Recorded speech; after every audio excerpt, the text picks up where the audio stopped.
Hello everyone. आज हम लोग पढ़ेंगे हीमोफीलिया के बारे में। हीमोफीलिया में क्या होता है? Haemophilia is a genetic disorder होता है where blood does not clot properly. मतलब ब्लड जो है वो जमेगा नहीं। अगर जो किसी को चोट लग जाता है तो उंड से जो है ब्लड क्या होगा, कंटिन्यूअसली जो है ब्लीड करता रहेगा, बहता रहेगा, वहाँ पे क्लॉटिंग नहीं होगा। तो हीमोफीलिया क्या है कि जेनेटिक डिसऑर्डर, इट मीन्स कि म्यूटेशन हो जाता है जीन्स में। डिफरेंट डिफरेंट टाइप्स के म्यूटेशन होते हैं। म्यूटेशन हो गया किसमें? जीन्स में। अब ये जीन्स होते हैं, रिस्पॉन्सिबल होता है क्लॉटिंग फैक्टर बनाने के लिए। तो अगर जो ये म्यूटेशन हो गया है जीन्स में तो जाहिर सी बात है अब ये जीन्स क्लॉटिंग फैक्टर नहीं बना पाएंगे। तो क्लॉटिंग फैक्टर नहीं बना पाएंगे तो because of due to lack of clotting factor, due to lack of clotting factor की वजह से क्या हो जाएगा, अब वहाँ पर क्लॉटिंग नहीं होगा और इसके वजह से डिजीज होगा। जैसे मान लो क्लॉटिंग फैक्टर 8 ले लो, क्लॉटिंग फैक्टर अगर जो 8 ले लो तो इसके वजह से क्या हो जाएगा, हीमोफीलिया ए हो जाएगा। ठीक है। क्लॉटिंग फैक्टर अगर जो हमने ले लिया 9 ले लिया, अगर जो लैक ऑफ क्लॉटिंग फैक्टर 9 तो इससे क्या हो जाएगा, हीमोफीलिया बी हो जाएगा। क्लॉटिंग फैक्टर अगर जो हमने 11th जो है लैक ऑफ क्लॉटिंग फैक्टर 11 तो इससे क्या हो जाएगा, हीमोफीलिया सी होगा। ऐसे डिफरेंट डिफरेंट टाइप्स के हीमोफीलिया होते हैं। ठीक है। तो अभी एग्जांपल से समझते हैं। सपोज करो ये ब्लड वेसल्स है। ठीक है। इसमें आपका सारा ब्लड होगा, RBC, WBC, RBC, WBC, platelets. ठीक है। प्लाज्मा, सबसे ज़्यादा प्लाज्मा सेल होता है। ओके।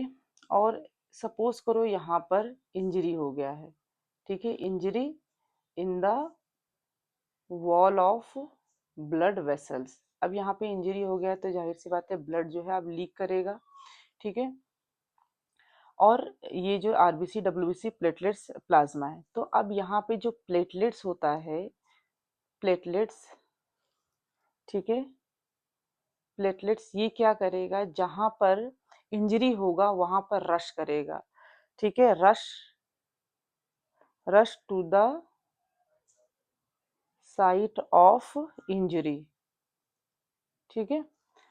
और ये वहां पर जाकर क्या करेगा, जहां पे इंजरी हुआ है ये करेगा, क्लॉटिंग करेगा। ठीक है। और क्या करेगा, ये एक्टिवेट करेगा क्लॉटिंग फैक्टर को, एक्टिवेट करेगा डिफरेंट डिफरेंट क्लॉटिंग फैक्टर को। और ये क्लॉटिंग फैक्टर और प्लेटलेट्स ये सब मिलकर क्या करेंगे, जहां पर आपका इंजरी हुआ है वहां पर क्लॉटिंग कर देंगे, क्लॉटिंग कर देंगे, वो भी परमानेंट क्लॉटिंग करेंगे। ठीक है। तो प्लेटलेट्स जो है, यहाँ पे इंजरी हुआ है तो प्लेटलेट्स वहां पर जाएगा जहां पर इंजरी हुआ है। तो ये प्लेटलेट्स क्या करेंगे, इनिशियल वो खुद जो है टेम्परेरी टेम्परेरी क्या करेगा, क्लॉटिंग करेगा, और साथ में ये एक्टिवेट कर देगा क्लॉटिंग फैक्टर को। फिर ये जो क्लॉटिंग फैक्टर एक्टिवेट होगा फिर ये परमानेंट क्लॉटिंग करा देगा। ठीक है। तो इस तरीके का मैकेनिज्म होता है। तो इसी को कहा जाता है हीमोस्टैसिस। हीमोस्टैसिस में क्या होता है कि जो हीमोस्टैसिस में क्या होता है कि ये मेक श्योर करता है कि जहाँ पे इंजरी हो वहाँ पे क्लॉटिंग हो, और यहाँ जहाँ पे ब्लड फ्लो हो रहा है वहाँ पर क्लॉटिंग ना हो, है ना, यहाँ पर क्लॉटिंग ना हो। तो हीमोस्टेसिस क्या होता है, the process of forming clots in the wall of damaged blood vessels. और ये भी मेक श्योर करता है साथ में कि जो ये फ्लूइड स्टेट है with in the vascular system में वो एज इट इज मेंटेन रहे, यहाँ पे फ्लो रहे, यहाँ पे क्लॉटिंग ना हो। तो दिस इज कॉल्ड हीमोस्टैसिस। हीमोस्टैसिस में क्या होता है कि अगर जो इंजरी होगा तो पहला प्रोसेस होता है vascular vascular spasm, vascular spasm.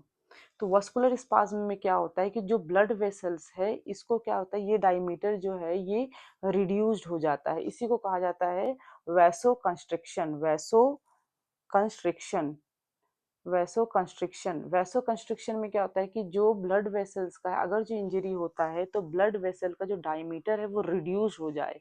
ठीक है। इसको कहा जाता है वैसो कंस्ट्रिक्शन, ताकि ब्लड का फ्लो जो है वो, ब्लड लॉस जो है वो क्या हो जाए, वो कम हो जाए, ठीक है, ये डायमीटर रिड्यूस होने।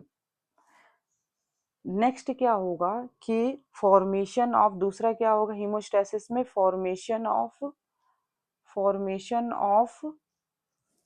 Platelets, formation of platelet plug, ठीक है।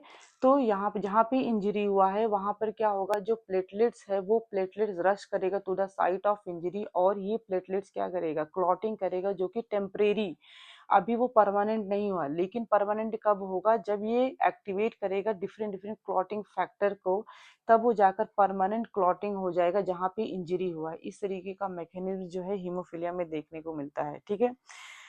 और दूसरा ये है कि जो आपका क्लॉटिंग फैक्टर होता है, ये बहुत डिफरेंट डिफरेंट टाइप्स के होते हैं, clotting factor 1, clotting factor 2, clotting factor 3, इस तरीके का होता है, ठीक है। यही क्लॉटिंग फैक्टर अगर जो लैक हो जाए, यानी lack of clotting factor in body, तो क्लॉटिंग नहीं हो पाएगा, ठीक है, वो कंटिन्यू ब्लड फ्लो करता रहेगा, तो दिस इज कॉल्ड हीमोफीलिया।